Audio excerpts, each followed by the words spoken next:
அனைவருக்கும் கணித வணக்கம். இப்போ பார்க்க போகிறது 8ஆம் வகுப்புக்குரிய கணக்கு பயிற்சி 3/8ல் 2ல் உள்ள கணக்கை பார்க்க போகிறோம். சரியா தவறா என கூறுக அப்படின்னு சொல்லி கொடுத்துருக்காங்க. அதில் முதல் கணக்கு பாருங்க. -10, 20 என்ற புள்ளி இரண்டாவது கால் பகுதியில் அமைந்துள்ளது. குறை முழுவும் மிகை முழுவும் இருந்துச்சுன்னா எந்த பகுதியில் இருக்கு? இரண்டாவது கால் பகுதியில் இருக்கு அப்படிங்கிறது சரி. முதல் கணக்குக்குரிய விடை வந்து சரி. அடுத்த கணக்கு பாருங்க. -9, 0 என்ற புள்ளி x அச்சின் மீது அமைந்துள்ளது. 0, -9 அப்படின்னா இந்த x அச்சில் தான் அமைந்திருக்கு. இந்த பக்கம் இருக்கு பார்த்தீங்களா? அப்போ -9, 0 அது x அச்சின் மீது அமைந்துள்ளது அப்படிங்கிறது இதுவும் சரிதான். x டேஷ்னு கொடுக்கலாம். ஏன்னா மைனஸை பொறுத்த வரைக்கும் x டேஷ்னு கொடுத்தாலும் xன்னு கொடுத்தாலும் அது x அச்சின் மீது தான் இருக்குது. அடுத்த கணக்கு பாருங்க.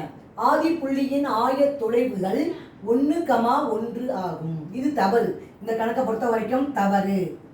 1, 1ன்னு கொடுத்துருக்காங்க. ஆதி புள்ளி என்பது 0, 0 அதுதான் வந்து சரியான விடை. அப்ப இந்த கணக்கை பொறுத்த வரைக்கும் தவறு அப்படிங்கிறது தான் ஆன்சரு. புரிஞ்சுங்களா?